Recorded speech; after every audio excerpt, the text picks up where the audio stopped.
Welcome everyone to today's Data in the ATL talk. We are so pleased that you could join us virtually, and if you're watching us after the fact, we're glad you tuned in on YouTube. Today we've got an exciting panel. I'm going to let Ashley Rockwell, our fellow, discuss that in a minute, but I want to tell you a little bit about the Data in the ATL series. It's somewhat unique, and want to explain the objectives of it. So it's sort of like a panel, an academic talk, or a talk for practitioners and academics alike. But we do try to focus on undergraduate students with these talks. And our objectives are simple. We want to introduce students to possible careers involving data, not just for data scientists, for any discipline, the social sciences, policy studies, public health, law. We're trying to introduce students to careers that use data and maybe expand their horizons. We want to increase connections with the Atlanta data community in general. Each talk has a theme. Today, the fight against homelessness. And we want to promote our university library's efforts in supporting data and data sciences and data services for our researchers and the community. And then just sharing expertise and knowledge. Those are our objectives. But we're glad you're all here. We're now in our 4th year of this series. And I want to thank Ashley Rockwell, our Public Interest Data Literacy Fellow, who's going to be moderating today. She's a PhD candidate here at Georgia State in sociology with interest in social justice and equity. And so with no further ado, I will turn it over to Ashley. And again, we're glad you are all here today. Thank you, Brian. Thank you, everyone, for joining us. As Brian mentioned, I'm the Public Interest Data Literacy Fellow, and that stands for Public Interest Data Literacy, or for short, we call it PIDLIT, and we are focused on promoting programming that increases our students' data literacy, and that also is focused on the public good. And so our goal is to build a more diverse pipeline of students who are pursuing data-related careers, and that doesn't just mean data science. More often, and what we'll hear from our speakers today is that more fields are requiring the use of data or finding that the use of data is helpful for them to fulfill their goals, even if they weren't necessarily fields that folks would think data was important in before. And so we want to make sure that our students are prepared for that. And that's part of why our target tends to be first-year students, because they have the time to make those decisions as opposed to seniors who maybe already close to graduating. They don't have time necessarily to build those skills. So we want to start students when they first arrive. So today we're going to be having a great discussion about overcoming data challenges and the fight against homelessness. If you are interested in our past Data in the ATL series, we have links to previous Data in the ATL and our Data Empowered events. As Brian mentioned, this semester we focused on housing and equity issues, so we have the recorded version of our previous Data in the ATL using data to address evictions and equity theft in Metro Atlanta. So if this is an issue that is interesting to you, we encourage you to check that out. If you'd like to find out more about PIDLIT, you can head to our website, pidlit.gsu.edu, or follow us on Twitter. You can also sign up for our email list, or if you're a student and you're interested in joining a student organization, I encourage you to fill out the form. So if you're interested in the email list or a student organization or both, you can go to that link to fill out a form to let us know. So today we have 2 great guests. Melissa Austin, who is the Chief Operating Officer at Partners for Home, an organization that works with City of Atlanta and HUD, and Melissa will explain a little bit more about what Partners for Home does and some really interesting work that they're doing with data. And Kara Tsukerman, who is also at Georgia State and was a GSU undergrad herself, and worked on the Atlanta Youth Count and is currently studying trafficking at the CDC. So I'm going to stop sharing so that way Melissa and Kara can give you a little bit more information about themselves, and then they're going to give a brief presentation / demo, and then we'll get into questions. If you have any questions for Melissa or Kara, be sure to put them in the Q&A and so that way I can relay them back to them. So Melissa, if you'd like to start, can you tell us a brief introduction of yourself and how you started, basically how did you get into this position and how did you start using data for your work? Sure, thank you, Ashley. Good morning, everyone, almost afternoon on this Friday. I'm Melissa Austin, Chief Operating Officer at Partners for Home, as Ashley mentioned. We are the collaborative applicant to HUD and the lead agency for homeless services within the city of Atlanta. However, I have only been at Partners for Home for a couple of years, and to get at the question about how I first got interested in data, my original training was as a behavioral psychologist. And very quickly, I learned that I would have to be able to demonstrate improvements in behaviors and be able to show that to the physicians that were prescribing medicine. So began to chart out changes in behavior over time. This was some time ago, and I did not know this, but that was a valuable skill that led me down a path of exiting direct service into a path of performance improvement, compliance, and all of those sorts of things. And so my career has been varied over social services, ranging from working with the severe and persistently mentally ill, to foster care, to refugee services, to disaster response, and most recently to the homeless services world, all of which being able to demonstrate progress from a systems level right down to an individual level can be accomplished to various stakeholders through showing improvements with data. Of course, you still have to have the qualitative stories that supplement that, but it's really the data that raises people's awareness to see change over time. And so that's kind of how my path started, really with the intention of working one-on-one with folks. But over the course of 20 years or so, the use of data and honestly, the skill sets that I look for when I employ people is really being able to show that you can make change, and data is one of your decision points to make change. So I'm not necessarily always looking for somebody that has experience in a particular field, such as like homeless services, but do they have that skill sets to analyze data, to look at it, and to advise on system change. So that's a little bit of the background of how I got to where I'm at right now. But I did want, since we're talking about homelessness in the city of Atlanta, I did want to take the opportunity to show you a couple ways that data does impact decision-making and the strategy of addressing youth and adult homelessness in the city of Atlanta. So I'm going to go ahead and share my screen. And Ashley, if you could just confirm that I'm doing this correctly. Did it come up? Yes, we're seeing the PowerPoint with the stacked bar chart. Okay, so I'm not going to go through all these slides, but this is our point in time count. We do this every year. The last year, you see the numbers are very low because we got a waiver from HUD due to COVID. But this is just showing you from a citywide level, different stakeholders, the city officials, funders want to see how we're doing with our homeless population. And that's fine, and that informs the public, but I wanted to take the opportunity to show you how we drill down this data to the individual client level and how we get people into housing using data as a launching pad. So here's our point in time data.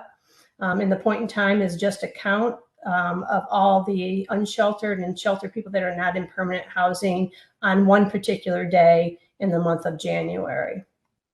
So from here, we would take that data and we create a heat map to be able to identify the areas throughout the city that there's a concentration of unsheltered people that are working from there, that are living. From there, we mobilize outreach teams and set up a strategy to be able to engage the folks that are living unsheltered throughout the city and get outreach teams engaged with them and get them assessed and get them into our queue for housing resources. And then this is just how we're looking at the housing queue over time. And the reason this is important is you're going to see this bar here is our chronic population. This is our most vulnerable in addition to our youth population. And because we have this information, you will see that the numbers actually increase. Now, that's not necessarily a bad thing. That means that we have connected with individuals and have gotten them assessed and on our housing queue so that they can get into housing. And so they increase, and now they start to go down because we are moving people into housing. This is all starting from a very large point in time count where we drill down to the individual population and specific area levels. I do want to show, I didn't want to show that one. Let me see here. I did want to show one other tool that we use. This is coming from our homeless management information system, and this is something I use and my team uses on a daily basis as we have resources that come into the city of Atlanta. Right now, there are 2,520 individuals that have been assessed and are in our housing queue. That seems like a lot because it is a lot, but using this tool and using data to drill down who are the ones that need housing and are the most vulnerable, I would go in here and select active.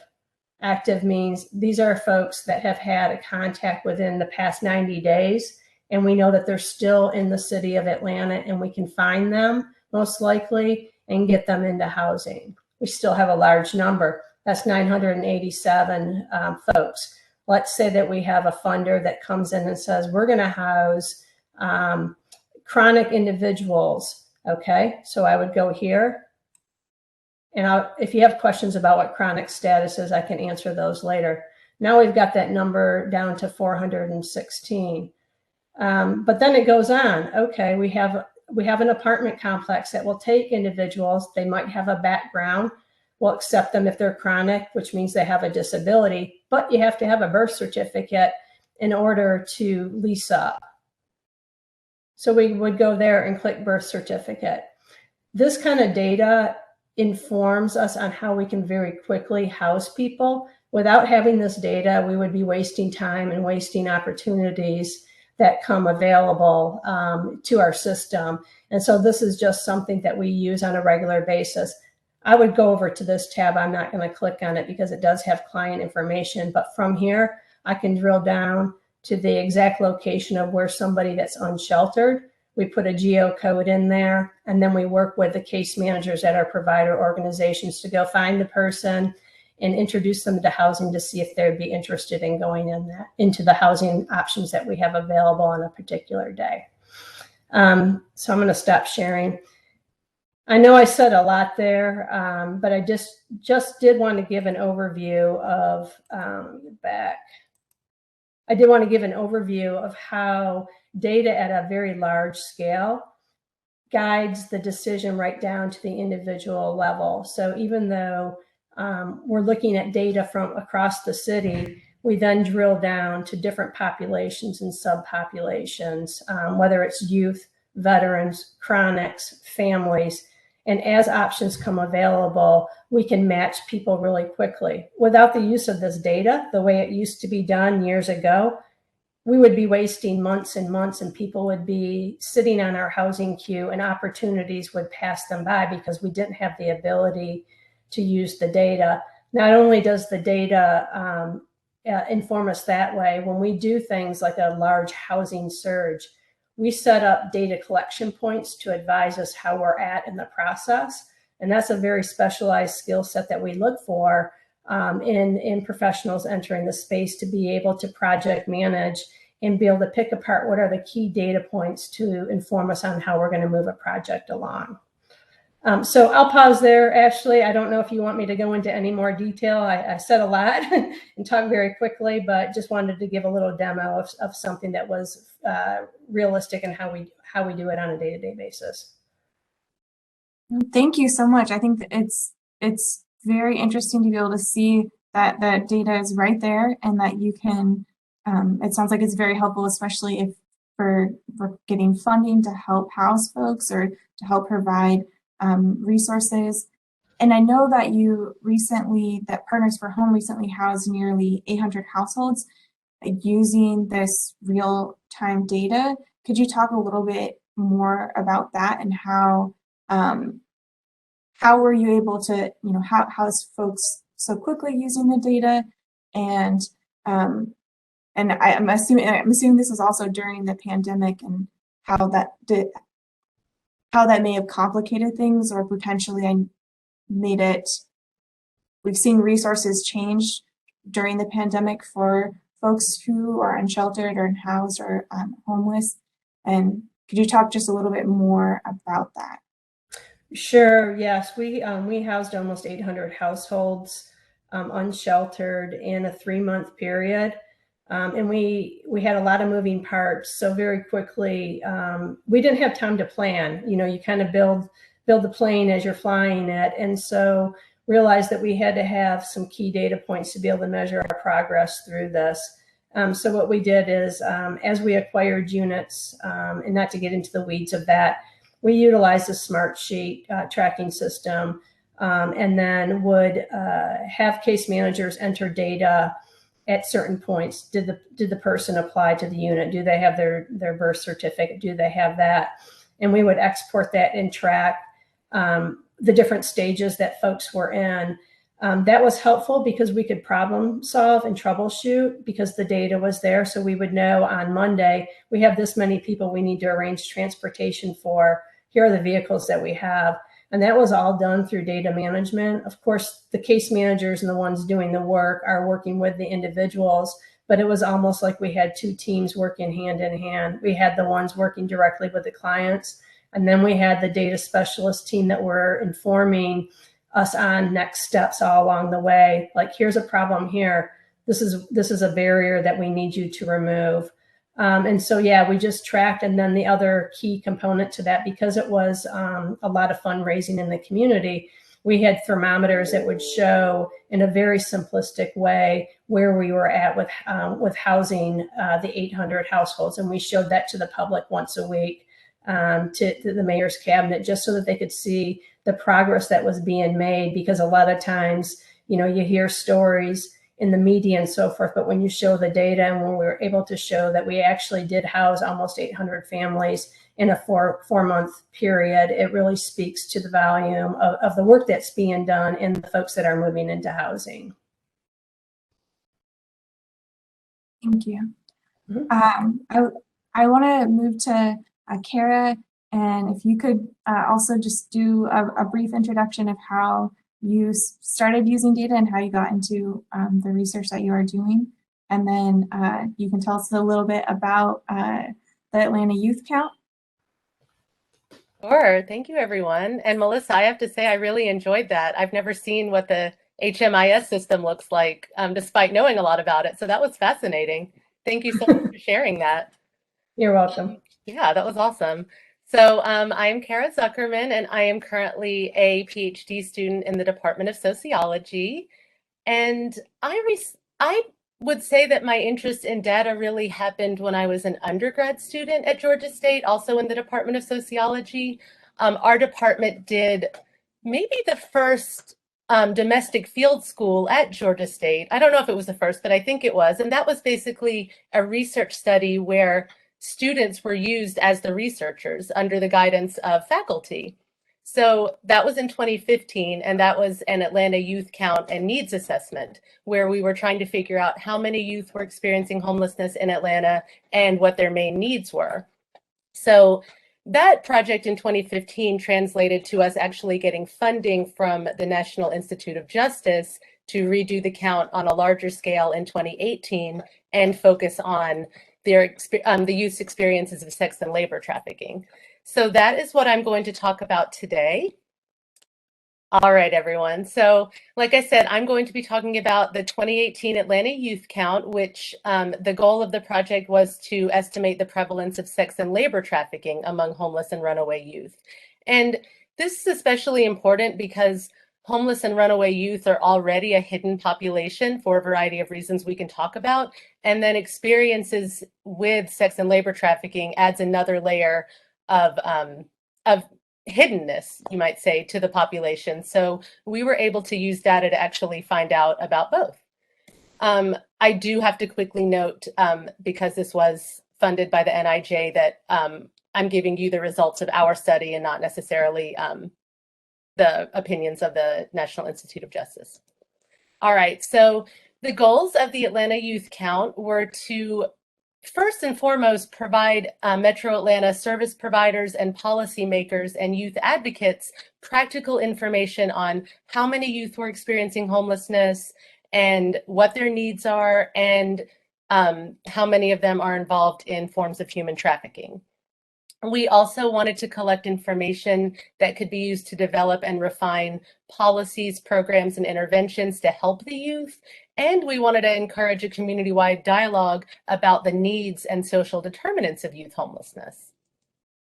So in order to do this, I'm going to talk about phase 3, which was actually a survey that undergraduates at Georgia State gave to youth who are experiencing homelessness. But leading up to that, we actually, students at Georgia State, grad students and undergrad in sociology and in other departments, actually went out and observed agencies that help out homeless youth. We had just informal discussions with the people who work there. We took notes about what we saw, and that occurred from September 2017 to December 2017. And then the next phase, we actually went and spoke to an organization in Atlanta that works with current and previous sex trafficking victims. We showed them our survey, and we got their help in making sure that we were asking the right questions. And we also did some focus groups with them to just try to make sure that their feedback was incorporated in our survey so we could make sure we were getting the best data possible. So phase 3 happened from September to November 2018, and that's when small teams of GSU faculty and students met up with homeless service providers in Metro Atlanta and actually surveyed youth experiencing homelessness. And we went just about anywhere that, you know, in our research leading up, we found out, where do youth hang out? Where are they hiding? Where are they congregating? Where are they sleeping? So we went to shelters that house youth, homeless service locations where they might go for, you know, a shower or for a meal. We went to public street locations. We went to motels. We went into the woods, anywhere we thought youth might be. And this happened in Fulton, DeKalb, Clayton, Cobb, and Gwinnett counties. So, and to be eligible to take our survey, you had to be between the ages of 14 and 25. And I will say, Melissa and HUD, they use a definition for homeless youth, which is more between the ages of 18 and 24. But we did a more inclusive 14 to 25. And to be considered homeless for our study, you just had to say that at least one day in the past 30 days, you didn't have a regular, adequate, or safe place to stay. And you also had to be living independently without support, consistent support from your family and friends. So we gave them a 15 to 20 minute survey, and then we gave them a $10 Visa card for completing it, and also a large book of resources. So we asked them a lot of things. So the main point was involvement with labor and commercial sex, but we also asked them all sorts of demographic information, their history of homelessness, mental and physical health, involvement with the child welfare, criminal justice systems, etc. So using some advanced data that I will not talk about today because I'm not even qualified, but using some advanced statistics, I should say, we estimated that in any given fall month in 2018, that there were 3,372 youth between the ages of 14 and 25 who were experiencing homelessness. I'm going to go through the rest of these really quickly just to tell you a little bit about the youth that we found and their experiences of sex and labor trafficking. So the majority of our sample was between the ages of 18 and 21. And then we had the highest age group, 20 to 25, came in next. And then the lowest percent were under 18. Gender-wise, most of them were cisgender men. Sexual orientation, we had the highest percent that identified as heterosexual, followed by lesbian, gay, bisexual, and other sexual orientation. We asked them a lot of in-depth questions about how they identified racially. and the majority of the population identified as Black/African American, followed by multiracial. We also asked them, how long have you been homeless this time?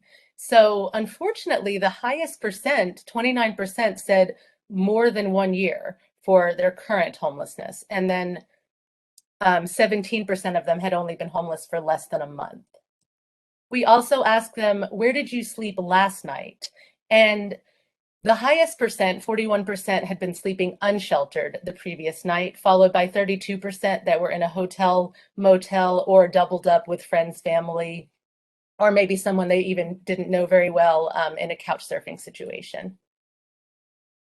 All right, so trafficking wise, just to give you a quick definition, the Trafficking Victims Protection Act defines human trafficking as basically any type of sex or labor work that is induced by force, fraud, or coercion.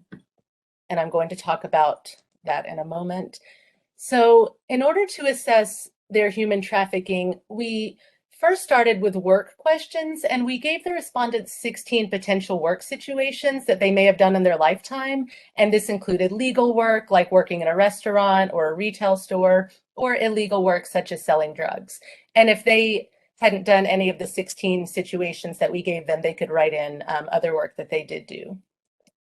So 32% of our respondents said yes to one of these 3 questions, that they had done some sort of work by force. So this is anyone in your life anyone that you work for ever in your life, physically forcing you to do something you didn't feel comfortable doing, lock you up, restrain you, or prevent you from leaving, or physically harm you in any way. So 32% were positive for force.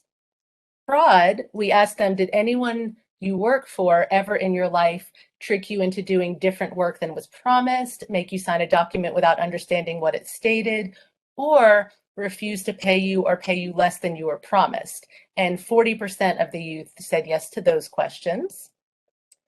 For coercion, we asked them, did anyone you work for ever in your life restrict or control where you went or who you spoke to? Sorry, my dog is growling in the background at something. Deprive you of sleep, food, or water, keep all of your money or most of your money, take your documents from you, threaten you, etc. And 39% of you said yes to at least one of those questions. And then looking specifically at commercial sexual exploitation, we said, did anyone you work for ever force you to do something sexually that you didn't feel comfortable doing, put your photo on the internet to find clients to trade sex with, or force you to engage in sexual acts with a variety of people? And 20% said yes to that one. So using all those measures together, we determined that 54% of the youth experiencing homelessness in Atlanta were experiencing some form of sex or labor trafficking, or had in their lifetime. We also asked them specifically while homeless, but this is just in their lifetime, 54%. A lot of people are interested specifically just in the commercial sex market in Atlanta. For our respondents, 20% of respondents reported experiences of commercial sexual exploitation. 17% of respondents reported independent sex work, so meaning they were not being trafficked, they were just doing sex work on their own. However, 8% of the respondents had experienced both sexual exploitation and independent sex work. So I will stop there and I can answer any questions. There's my contact information, which I can share again at the end. Thank you, Kara. Can you tell us a little bit about the difficulties that the team had in working on this project in relations to the data collection process, and how did you attempt to address those issues? And I guess actually, sorry, I want to ask a question before we start that, or clarify for folks who are attending. One of the important things when we're talking about homelessness and housing issues is how things are defined. And so the definitions that you and Melissa are using for just like measuring what counts as youth and what counts as homelessness. Though the reason why you're getting they have very different numbers is based on how you are defining that. So I just want to make sure that folks understand that part of the reason why we see these difference in numbers is based on that definition. So is this focusing on unsheltered, on people who do not have, you know, any form of sheltered housing to go to? So like if you were staying in a hotel or a motel, that might be that wouldn't be considered necessarily unsheltered. And so there's a lot of different definitions. So if you're looking up housing data or homelessness data, that's important to look at how these variables are being defined. Yes, that is such a great question. So we basically took every definition of homelessness that exists and made it eligible. And what I mean by that is that the Department of Housing and Urban Development recognizes several different categories of homelessness. They have 4 categories, unless something's changed since I last looked. And they only count the most vulnerable, which is what's called, and Melissa, please correct me if I say anything wrong, they count what's considered literal homelessness. So you're literally sleeping unsheltered or in a shelter designed for homeless people. We also count people who are at imminent risk of homelessness. So meaning, let's say they're in a hotel, but they can't pay past 14 days. HUD does recognize them as imminent risk of homelessness. For our study, they're homeless. And I study specifically people experiencing homelessness in motels. And I can say that in Atlanta, you often, and I'm sure in many cities, you often find someone who really does just have the money to pay for that night or pay for a few nights. You know, they're not necessarily staying for years at a time, although there are people in Atlanta who sleep in motels for years at a time. But so we included people at imminent risk of homelessness and people who are doubled up.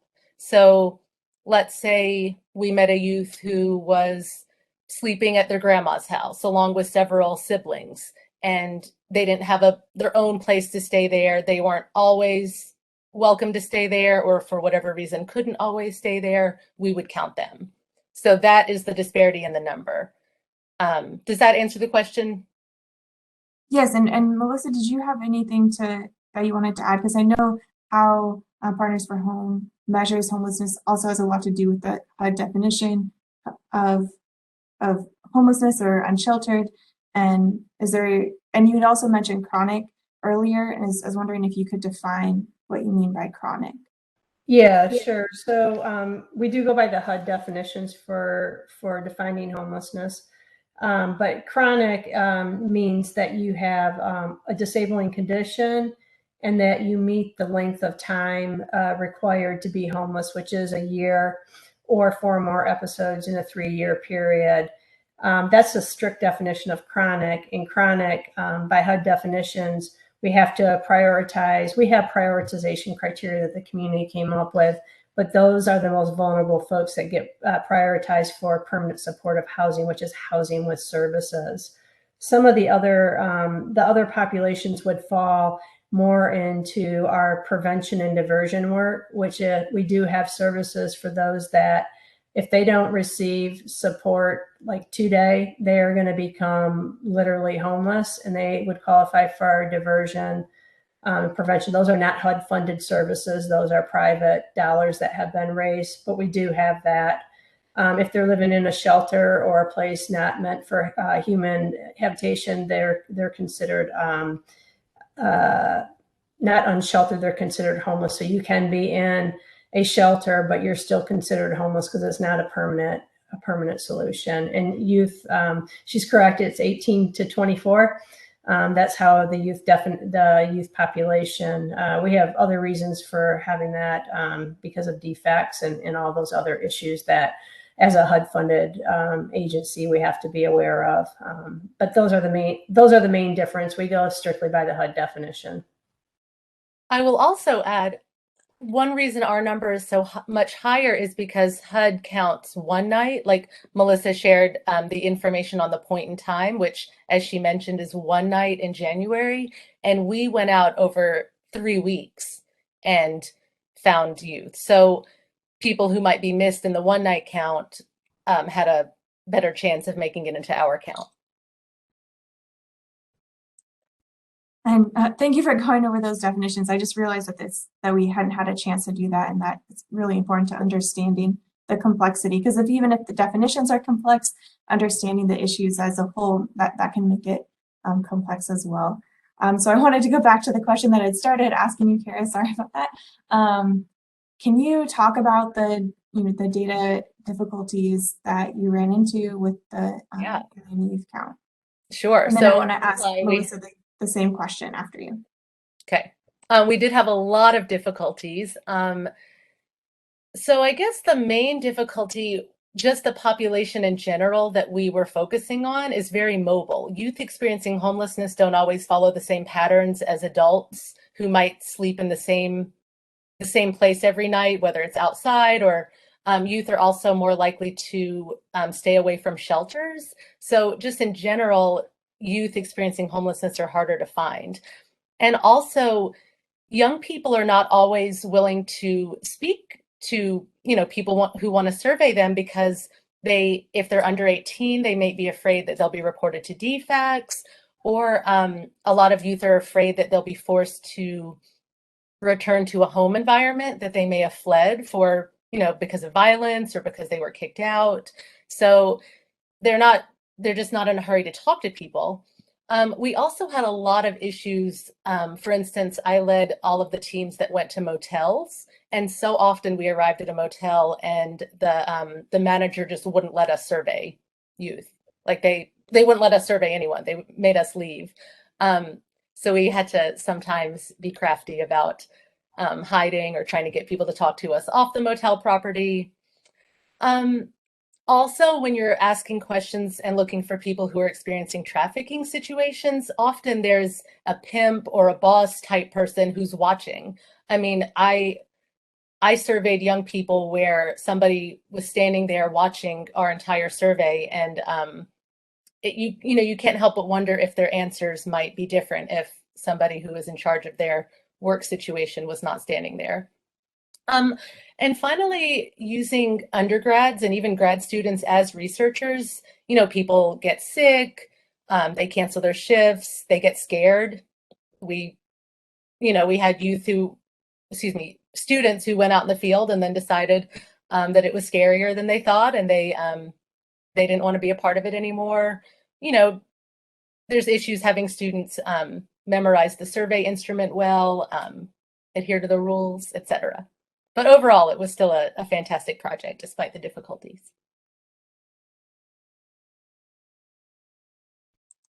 And Melissa, can you talk to the difficulties with either the point in time count or just being able to keep track of data to do the projects that you have been working on?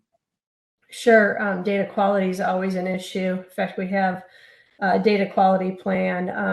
Our HMIS system, it's not required unless you have a certain stream of funding. So we have some providers that participate in HMIS that are not funded, so they don't have to. So it's really being able to show the value and making the resource valuable to them. But data in is data out, and your information is only as good as what you have. I think one of the challenges is folks are out working with unsheltered people, and having the technology to do real-time data entry while also having the human element of engaging with folks is a challenge. So you have that. And then you just have it's somewhat of a clumsy system. You have the navigation, you have a learning curve, you have staff turnover that you have to constantly be checking. You have human error in data entry. That's kind of the ongoing. With the point in time count, it is a one-time, it's one day last week in January. And then for the youth, as defined to 18 to 24, we do have youth events where we try to, within a week period, we really rely on the partnerships that we have, for example, with Georgia State or Covenant House, Lost and Found, all of those folks, Chris 180, to be able to round up the youth. And so the youth is an area that we know we're missing a ton. just because they do have a different kind of movement pattern. But even with the adult population, some of the folks that are chronic may be suffering from a severe and persistent mental illness and have some fears around why they're being interviewed. I will say last year, I forgot to mention this, we went to, for the first time, believe it or not, we abandoned a paper copy survey instrument tool and actually used an app. We're going to do that again this year, always having paper for backup because our surveyors sometimes don't have access. But it's just data quality, I think, in whatever field. If the social system is very young in using data to make decisions, there's going to be more data quality issues. But as it advances and evolves and data quality improves, you can see the shift over time. So I don't know if that answered your question, but definitely data quality is an issue in addition with being able to locate everyone. Yes, definitely. Then, and it makes sense that one, it's newer. We're starting to see, as you mentioned, more data driven focus in this area, but also just the population is, like has been mentioned, is hard to count. It's hard to count folks who are unhoused and unsheltered and may not be in easy to get to locations. And you both kind of like mentioned a bit of this about the population, but I was wondering if you could talk a little bit more about the complicated aspect of needing to have better data to better understand and address. And like Melissa mentioned, if you have the better data you have, the easier it is that you can start housing folks. To balance that need for data and that need for data collection with the worry of potentially further, marginalizing a population that is, already on the margins. And what are strategies to both, if you were to advise, especially our students want to be advocates, they want to be future researchers, they want to be working in fields that are providing social change. What kind of advice would you give them to balance those things to make sure that they aren't that the numbers don't overshadow the real people? Yeah, I can comment a little bit on some of the disparities we have right now. Because the population is so large, there does have to be a prioritization criteria. We know right now that the instruments being used show some racial disparity just in how they're assessing vulnerability. And so I think now that we're going through a refinement period, it is looking at how folks are being assessed and prioritized for vulnerability, and is there racial bias in those assessment tools that are being used. That kind of input's always really valuable. The other thing, my advice is always incorporating those with lived experience into any process that you're doing. And for example, we have a youth action board. We have a client advisory council. I think that's the most critical piece, is really making sure that you hear the voices of those with lived experience, and they can inform the researcher or the system of how to advance. And in absence of that, if you're not incorporating those voices, you're going to have a broken system. You're going to have a broken assessment. You're going to have a broken results because it's not true to form. So that would be my thing, is if a student is going down that path, is always think of how you can incorporate and really listen. Not that you have the answers, but really having an open ear and listening to what they've gone through and figuring out and partnering with them, because they probably have more answers than you or I have. And using their voice to inform us is, to me, the best advice I could give.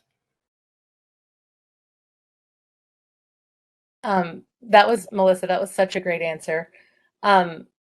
Everything Melissa said. And I guess I would only add, if you have the power to ever influence, let's say, influence what survey questions are being asked or influence any part of a study, I think that some training in trauma-informed, person-centered work. I mean, you don't have to be like a social work student. You can watch things on YouTube, but there's definitely ways that questions can be asked and interviews can happen that try to reduce trauma as much as possible.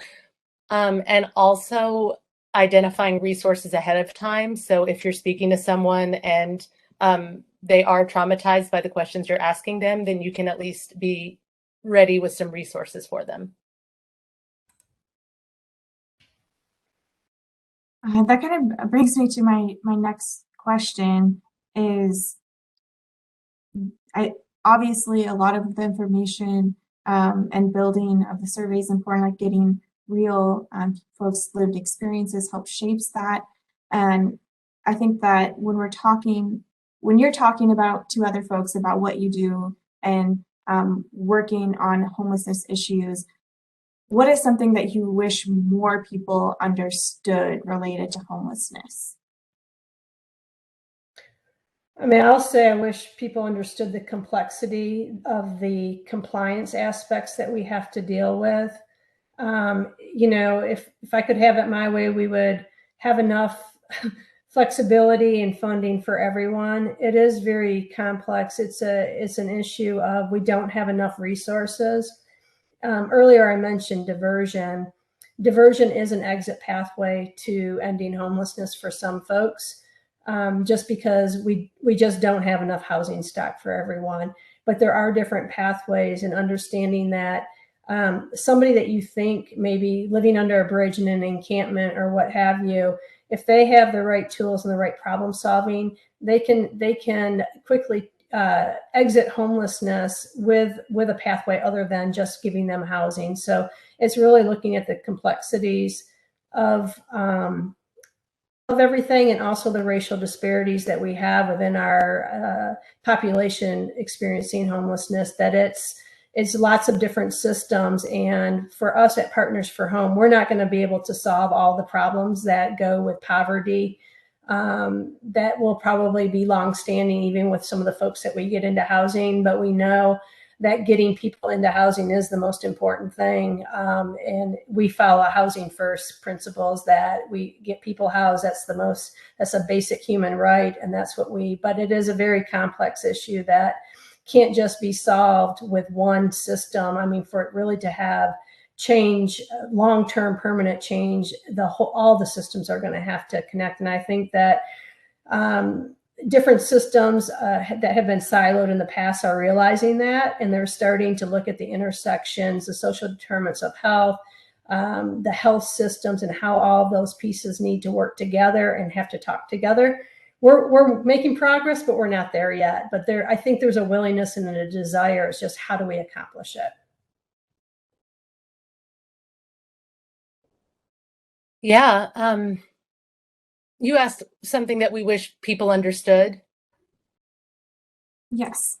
I mean, just again, to piggyback off Melissa, I do think because, you know, I'm sure, like she said, cities do what they can with the resources that they have. But I always try to encourage people to just be sympathetic. There are so many people living just one disaster, emergency, or illness away from homelessness, you know, whether it's street homelessness or being evicted and having to double up with another family. And, you know, I do just always encourage sympathy. And while you can't help everyone, I also just from personal experience, you know, I know that there are real people out there, and sometimes sleeping outside is easier than navigating the complex systems of being housed in any city, you know, or getting into a shelter.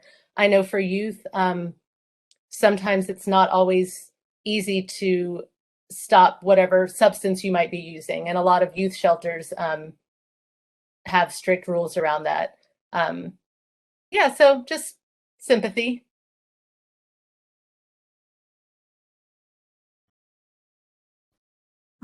Yeah, I think those are all really good points. The complexity, I think that's the main thing that people often don't understand when it comes to homelessness issues.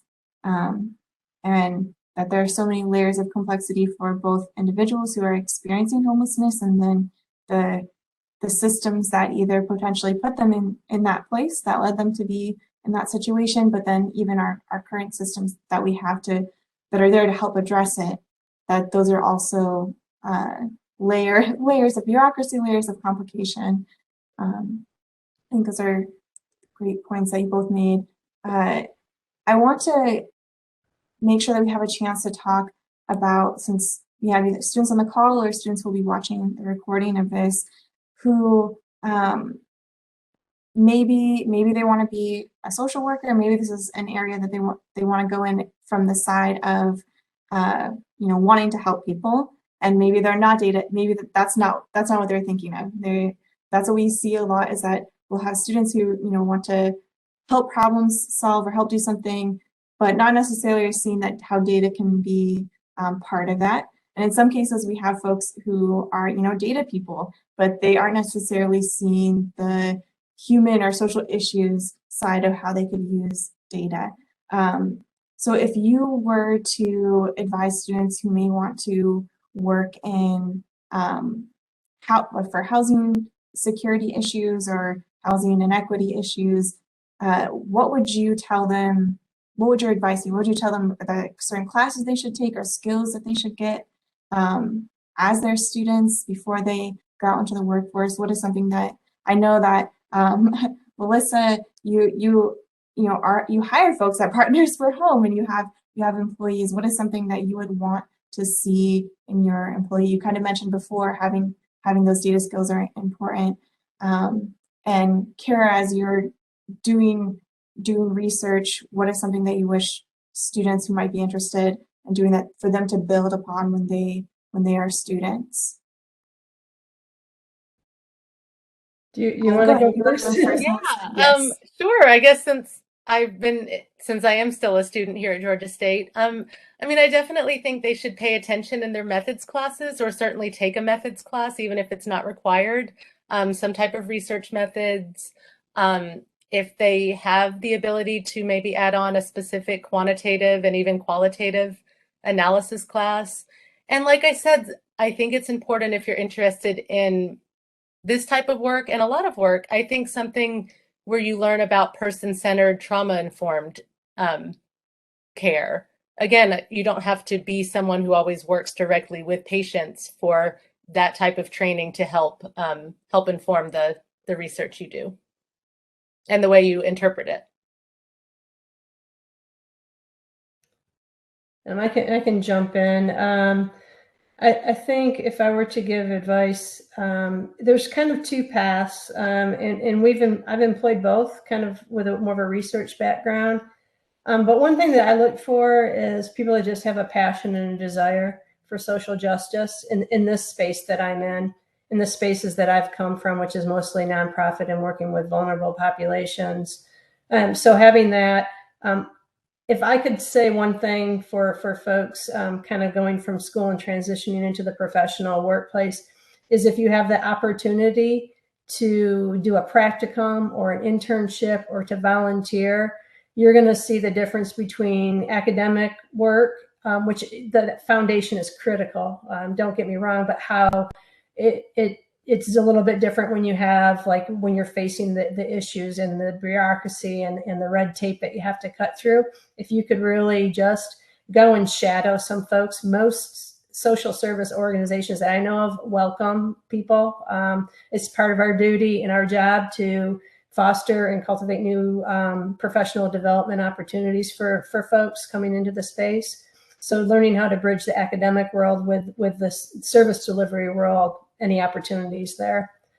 And any kind of, they didn't have this when I was going to school, but any kind of classes that you can, if they offer them, on how to do, I'm probably not going to say it correctly, dashboard development or data analytics on how to make the data for folks that don't understand data.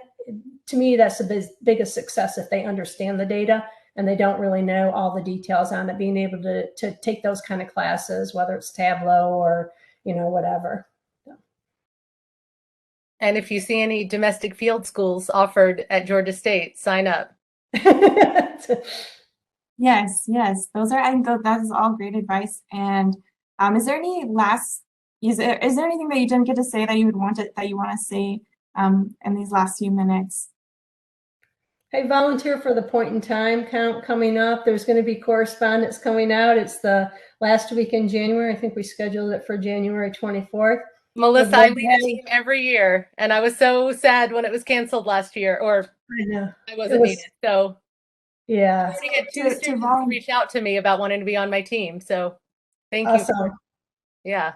To volunteer, can they go to Partners for Home for that information?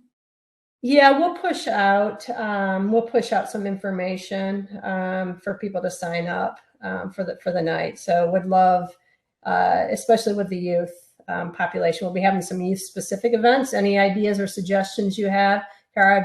I'd love to hear some of those to get our youth count more accurate. Yeah. I'll reach out to you through email. Sounds good. Thank you. And so I want to thank all our attendees and those who are watching, who are watching the recording of this as well, and our amazing panelists, Melissa Austin and Kara Tsukerman. We have the links to both for Partners for Home's website and also a link to where you can see the full Atlanta Youth Count report for 2018. And again, a reminder that if you want to find out more about Padlet or sign up for our email newsletter, we have the links there, and you can watch our previous recording for focusing on housing inequity, on evictions and equity theft online. As Melissa and Kara mentioned, like having data training is important if you want to learn how to use Tableau. So I know Partners for Home has a data dashboard using Tableau. We offer services here at Georgia State University Library through our research and data services team. And so if you go to lib.gsu.edu/data, you can look up various workshops from using R, Tableau, all sorts of different workshops where you can build your data skills. And so those are all things that are offered for GSU students. We want to make sure that students know about those and that they can take advantage of them so that they can do better in their careers and that they can help solve social problems. So again, thank you so much for joining us. I hope that everyone has a good day. All right. Thank you. Thank you. Bye. Bye. Bye. Thank you.